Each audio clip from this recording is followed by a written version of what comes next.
Muito boa noite. Vamos saudar os nossos telespectadores que estão em direto connosco para este Evangelho especial de hoje, que repetiremos na próxima quinta-feira, como é habitual. Hoje faria 150 anos, ou faz 150 anos, que a edição O Evangelho segundo o Espiritismo, com este nome, foi publicada. A edição inicial era Imitação do Evangelho e saiu no dia 15 de abril. Depois Kardec, por sugestão, penso dos espíritos e também dos amigos, alterou o título Imitação do Evangelho para Evangelho segundo o Espiritismo, que de facto foi a 29.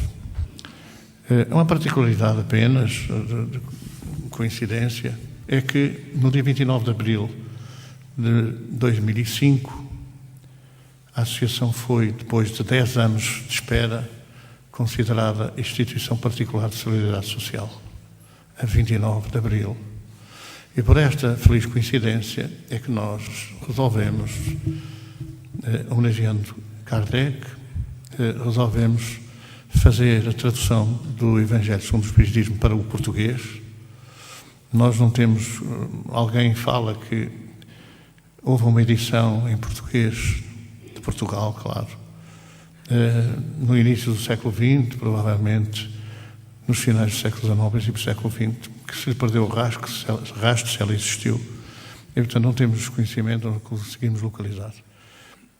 Portanto, não sei se é ou se não é a primeira edição que é feita diretamente uma tradução para o português e não, que são muito respeitáveis, as traduções várias traduções que têm sido feitas para o português brasileiro, o português do Brasil. A obra está aí, iremos daqui a pouco falar sobre ela, mas essa é a explicação. Ser hoje, dia 29 de abril, que nós resolvemos fazer este Evangelho especial, não é o normal, o Evangelho que nós transmitimos na TV Espírita, é um Evangelho sequencial que o Jornal Espírita publica, mas hoje é um momento especial e, portanto, era para isso que nós agradecemos a vossa presença. Esta solidariedade é para nós confortante, no meio de tantas dificuldades que passamos e que o movimento espírita português está a passar. Então vamos iniciar o nosso Evangelho de hoje, Evangelho no Lar. Este é o nosso lar, o segundo lar. E vamos pedir que estejam tranquilos, serenos, que nos libertemos dos nossos pensamentos, das nossas preocupações e que procuremos participar nesta reunião de amor e de oração. Vamos, como é normal, iniciar com uma canção.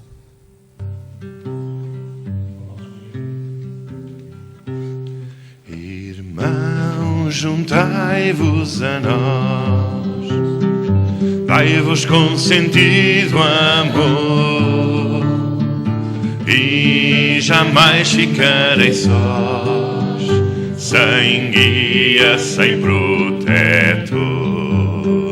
Jesus será nosso guia, e nas horas dolorosas fará que raie a alegria em nossas almas sequiosas, porque a nossa associação é amor para o porvir, de esforços conjugação, que nos há de sempre unir pelo nosso Mestre Jesus.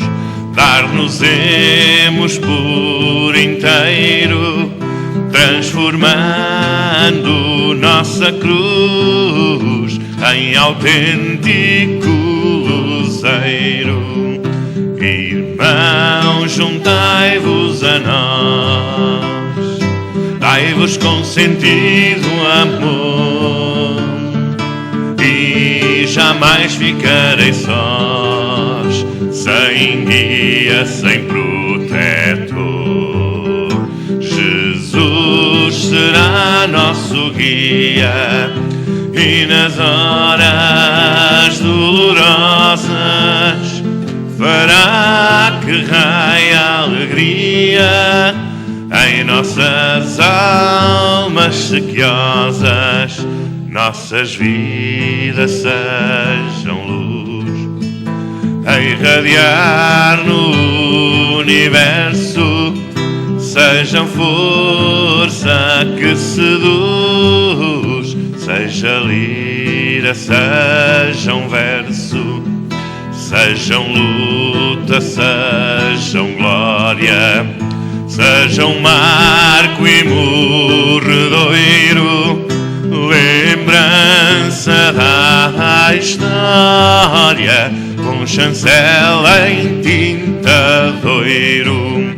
Irmãos, juntai-vos a nós, dai-vos com sentido amor, e jamais ficarei sós, sem guia, sem protetor. Jesus será nosso guia, e nas horas dolorosas fará que reine a alegria em nossas almas sequiosas, fará que reine a alegria em nossas almas sequiosas. Juntem-se a nós, os nossos irmãos que nos acompanham pela TV, numa prece a Jesus, para que as suas falanges socorristas, os seus mensageiros, nesta hora em que muitas famílias se reúnem em torno do Evangelho do Lar, que nós vamos repetindo semanalmente por orientações do Jornal Espírita na cadeia da fraternidade, que esses irmãos, essas falanges, possam retirar de nós os fluidos, o ectoplasma, o auxílio, para socorrer particularmente as famílias mais carenciadas, as famílias com mais dificuldades, com mais problemas. E por isso, Senhor, te pedimos essa proteção, essa ajuda das falanges que sempre envias para a terra, para socorrer todos aqueles que necessitam, todos aqueles que mais sofrem, os doentes, de uma forma geral. Nos abençoa o nosso Evangelho de hoje, Senhor.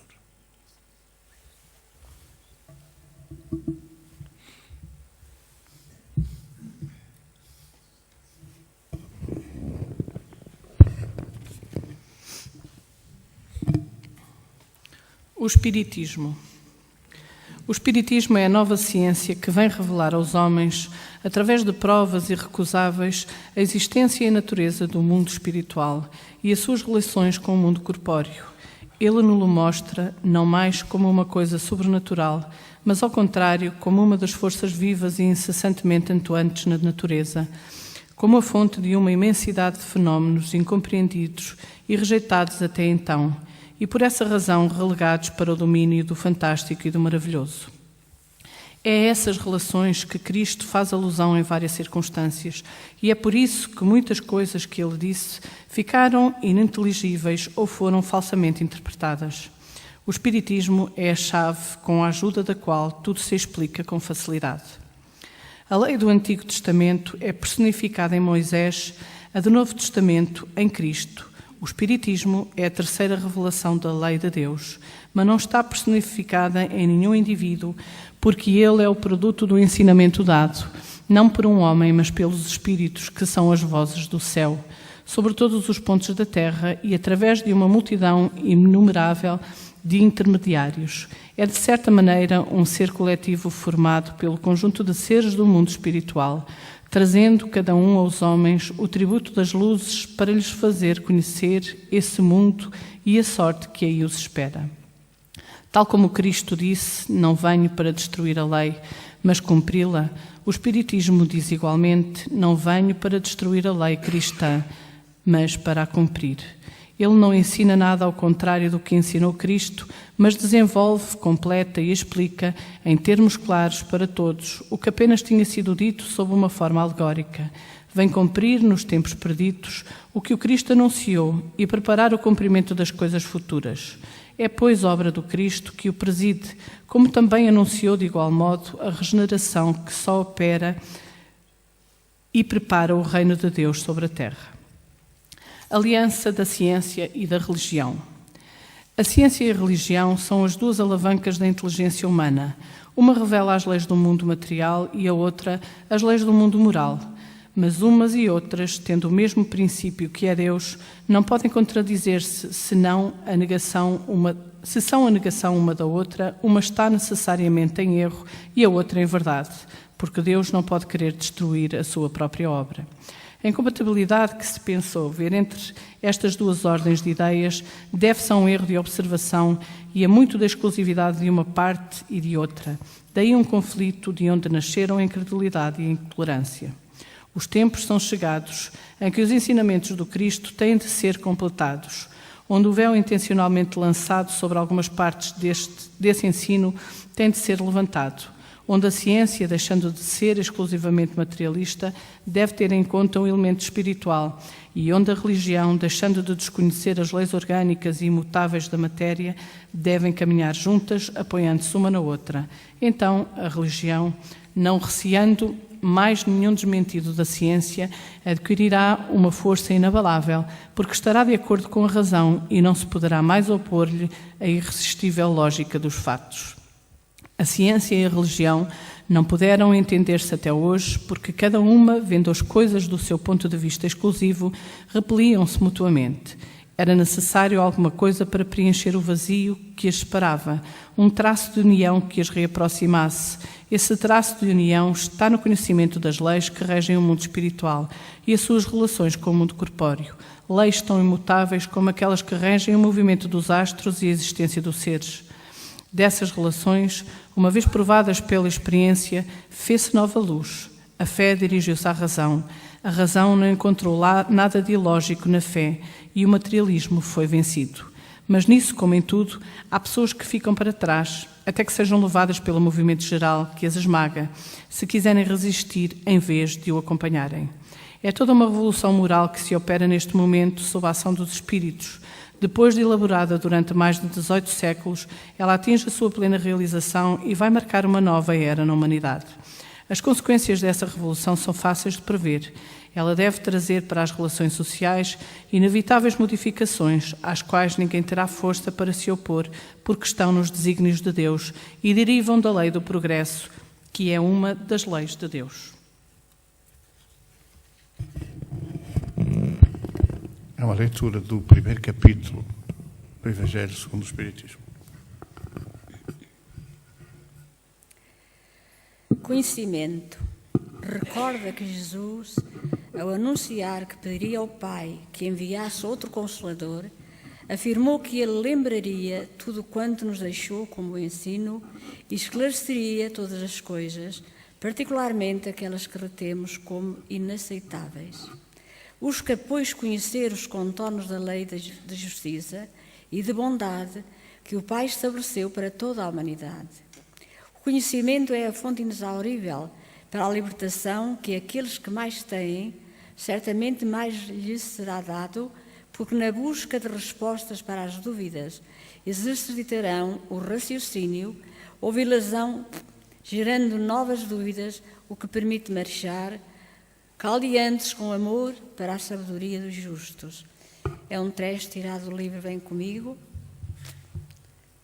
da nossa irmã.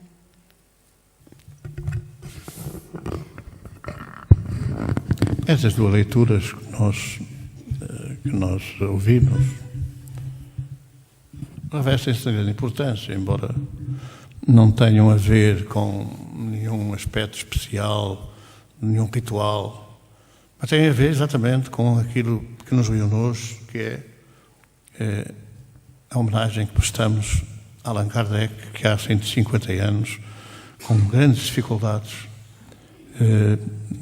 com muita luta, levou a cabo esta obra monumental que foi reescrever o Evangelho de acordo com os postulados espíritas que, nesta altura, já estavam consignados no Livro dos Espíritos e também no Livro dos Médiuns. Kardec não fala aqui na ciência propriamente espírita, como é o caso do Livro dos Médiuns e tudo aquilo que ele comporta do ensinamento, da mediunidade, da comunicação entre os dois mundos. Mas fala exatamente numa época em que a palavra religião estava muito mal conceituada, estava mesmo, podemos dizer, de arrastos, porque a religião foi considerada como sendo adversa ao povo, de uma forma geral, como sendo dos senhores, dos ricos, dos poderosos, contrariando aquilo que Jesus havia afirmado, que tinha vindo pelos pobres, pelos doentes, por aqueles que necessitavam, pelos sofredores, e não pelos ricos e os poderosos. Mas nós estamos numa fase, numa época, em que a Revolução Industrial conduziu, de facto, ao materialismo, conduziu a um desenfreado despedimento coletivo em várias áreas, mas particularmente nas áreas rurais, naquilo que eram considerados os proletários, os trabalhadores do campo.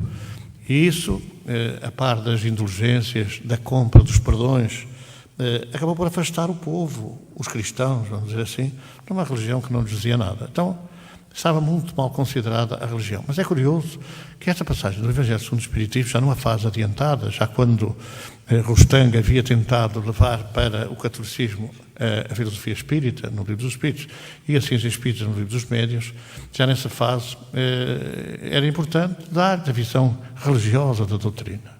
E é aí que surge, de facto, o pilar do Evangelho, o pilar do religioso. E Kardec fala aqui, isto não é uma tradução nossa, é uma tradução com base naquilo que Kardec afirmou, ciência e religião.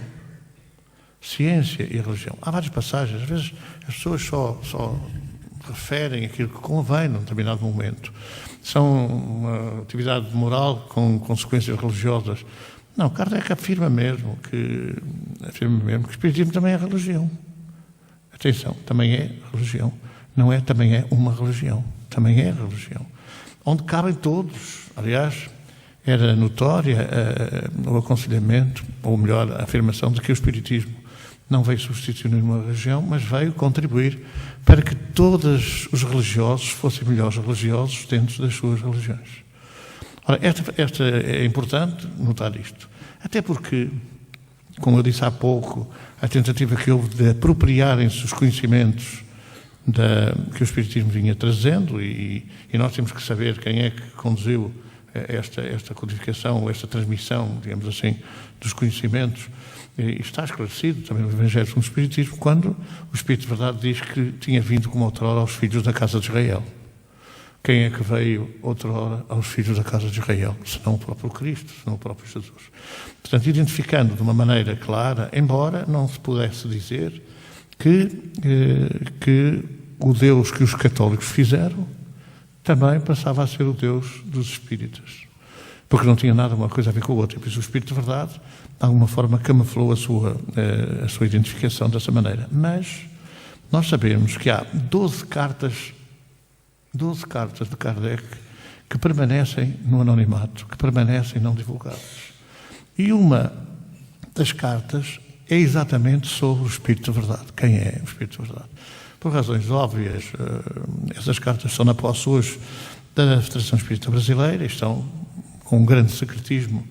Nós sabemos que existem. Eu não estou a dizer nós espíritas, estou a dizer alguns sabem que existem essas cartas e que definem claramente quem é o Espírito de Verdade. Mas lá está, quer dizer, se nós relacionarmos o Espírito de Verdade com o Deus dos católicos, lá vão pôr-se de lado todas as outras religiões, a budista, a hinduísta, a muçulmana, etc. E, portanto, não é necessário estar a pôr em causa ou a pôr em questão ninguém, porque todos aqueles que fizerem a vontade do meu Pai que está nos céus serão escolhidos, como Jesus afirmou claramente. Então este texto é muito importante, relacionando com aquele texto também do Vem Comigo, que nós podemos ouvir sobre o conhecimento. Espiritismo é conhecimento. Espiritismo não é o obscurantismo. Nós ouvimos um chefe religioso, um dirigente religioso, aqui há uns anos atrás, dizer que os espíritas são obscurantistas e que toda a filosofia que divulgam é o obscurantismo puro. O obscurantismo, há pessoas que não sabem o que quer dizer obscurantismo, mas obscurantismo é uma atividade que procura colocar as coisas obscuras, sem serem entendidas, sem serem compreendidas. A língua portuguesa é riquíssima nisso, porque se a gente souber a significação das palavras, nós vamos lá ao encontro da realidade. Os espíritas e o espiritismo não escondem, não colocam na sombra, na penumbra, nenhum dos conceitos. E explica com realidade, com realismo, com racionalidade.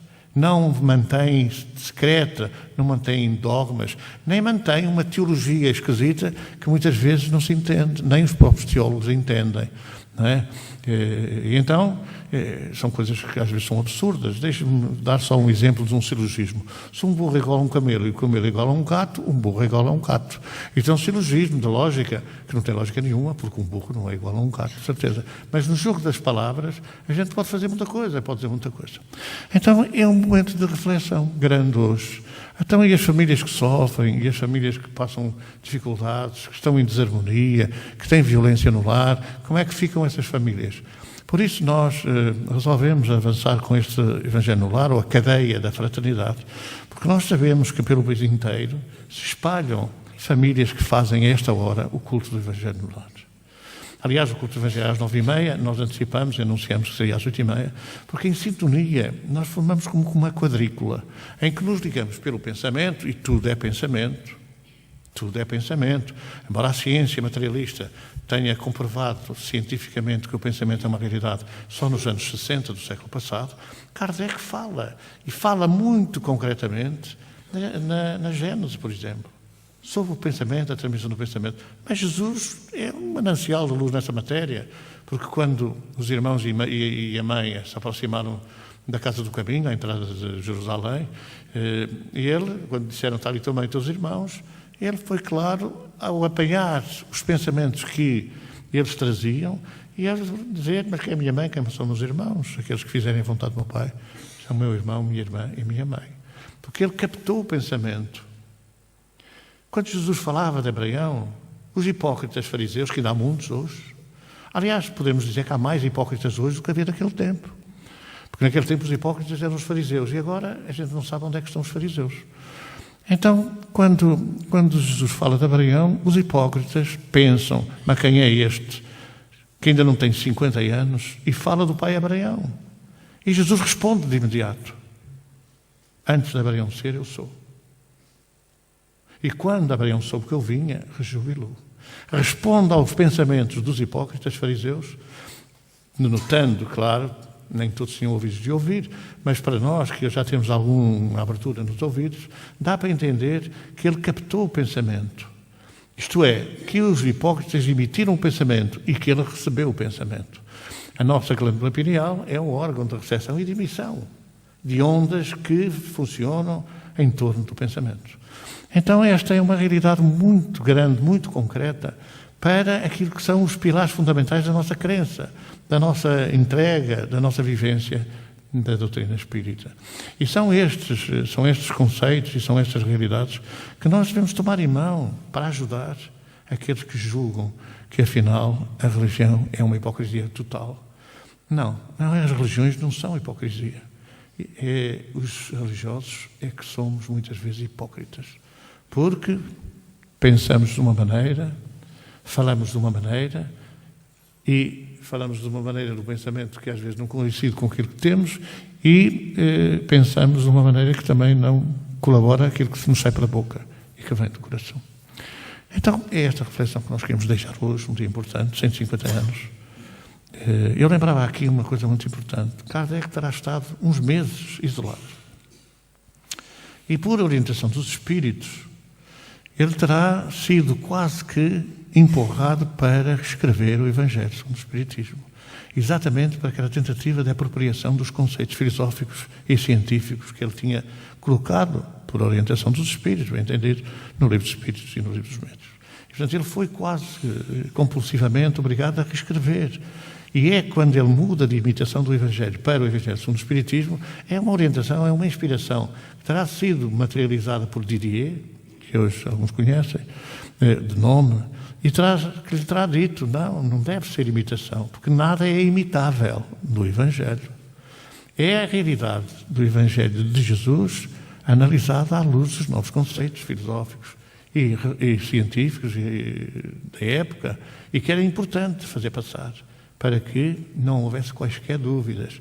E é, curiosamente, a partir daí que as perseguições aos espíritas, que não foram tão intensas como hoje, por exemplo, que ainda são, mas que não foram muito intensas porque toda a fina flor da cultura europeia, de maior projeção, aderiu aos novos conceitos, às novas ideias, e até ao final do século XIX, defendeu acerrimamente e afirmou publicamente a verdade e a racionalidade dos postulados espíritas. Depois, é claro, começaram a desencarnar uns, a desencarnar outros, veio a guerra, veio esse absurdo que foi a promiscuidade entre a religião e os interesses políticos, os mais atravessados, os mais extremistas, e depois, é claro, as perseguições que a gente conhece. Praticamente o espiritismo foi erradicado da Europa, não é? De Portugal, nós temos poucas notícias do antes, do 1900, mas nós também sabemos que pagamos o preço alto durante vários anos, praticamente até 1917, quando foi fundada em Portugal a Federação dos Espíritas Portugueses, que foi o nome anterior à Federação Espírita Portuguesa. Federação dos Espíritas Portugueses. E, curiosamente, a escritura que levou essa fundação foi escrita a sépia. A tinta sépia era uma tinta que com a luz desaparecia, como hoje desaparece. A tinta dos talões, das caixas ajustadoras, das coisas, desaparece se estiver exposto ao sol. Essa tinta sépia desaparecia e nós sabemos hoje que há documentos entre 1917 e 1928 que estão em branco nos livros de registro oficiais. Estão em branco precisamente por isso, porque a tinta usada não era falsificada, não. Era uma tinta que, de facto, desaparecia facilmente. Nestas reflexões, eu dei espaço para que as pessoas quiserem intervir e quiserem dar a sua opinião e quiserem fazer alguma questão ou fazer alguma pergunta, sejam à vontade, porque o Evangelho deve ser essa participação.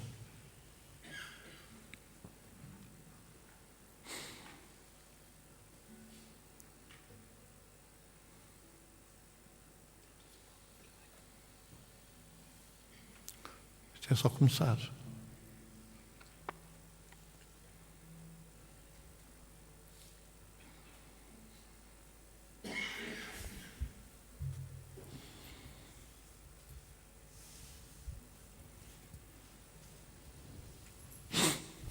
Então, ninguém quer, vamos fazer aquilo que é normalmente a orientação para os Evangelhos. Nós vamos agora sintonizar as nossas mentes e vamos irradiar ajuda, auxílio para as famílias mais carenciadas, para as pessoas em maiores dificuldades, para os lares com maiores problemas. E vamos sintonizar com todos os irmãos que esta hora fazem o Evangelho e aqueles também que nos sintonizam pela net, pela TV Espírita. Vamos todos concentrar a nossa atenção, a nossa mente. E vamos pedir, Senhor.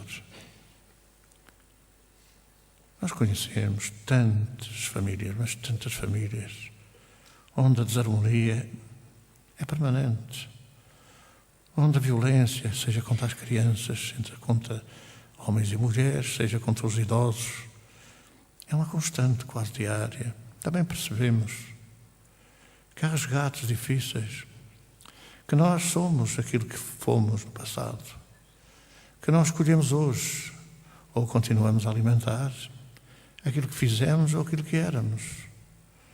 E, portanto, nós percebemos as dores, o sofrimento, como uma forma de purificação, de libertação. Mas tudo é possível, Senhor. E por isso te pedimos que, tomando de nós a nossa oferta de amor, de compreensão, os nossos fluidos de auxílio, os teus mensageiros, as tuas falanges, percorram de casa a casa, naquelas que entre nós mais dificuldades têm, levando essa vibração. E tudo é possível, Senhor, a Ti tudo é possível. Poderá haver despertar, poderá haver serenidade, poderá haver um pouco mais de paz nesses lares desavindos. E por isso te colocamos nas mãos a nossa oferta. Toma, Senhor, multiplica ao 100 por 1. E nesta noite, que haja uma diferença, mínima que seja, que possa ajudar muitos a acordar e outros a serenar os seus espíritos, a apaziguar as suas relações no lar.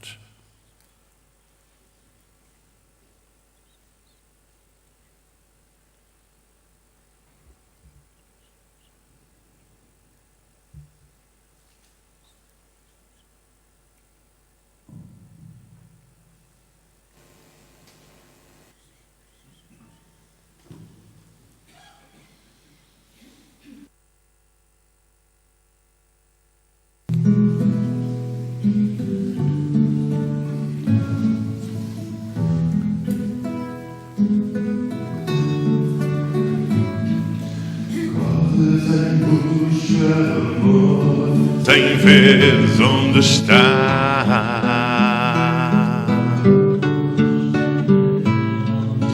deixas no caminho a vida que escolheste lá e vais, podes crer, encontrar um amor no caos, no vazio, numa vida sem valor. Olha em teu redor e acorda, o tempo é de esperança. Acorda, o tempo é, lê em tua sina a luz e para Jesus avança. É jovem, cresce sem fim, tua vida se ingrará da mão. És cristã e o mundo terá paz enfim.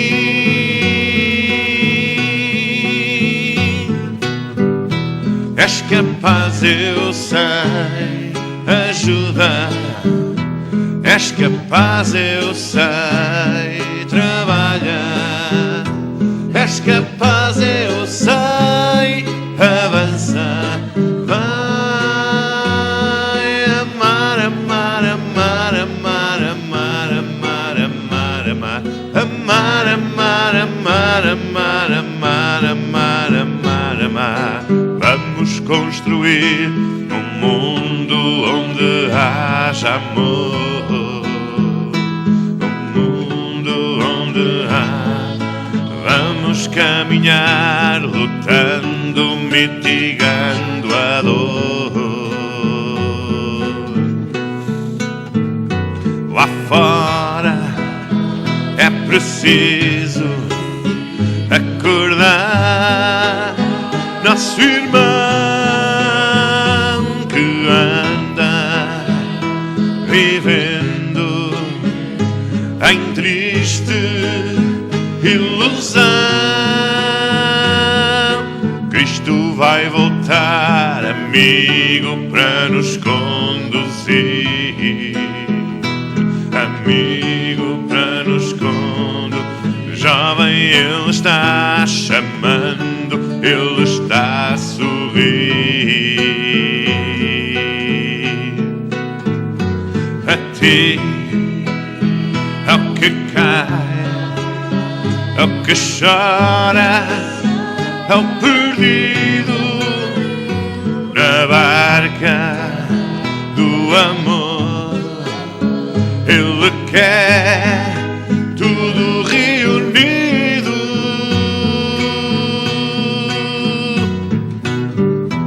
És capaz, eu sei, ajudar. És capaz, eu sei, trabalhar. És capaz, eu sei, avançar. Vai amar, amar, amar, amar, amar, amar, amar, amar. Amar, amar, amar, amar, amar, amar, amar, amar. És capaz, eu sei, ajudar. És capaz, eu sei, trabalhar.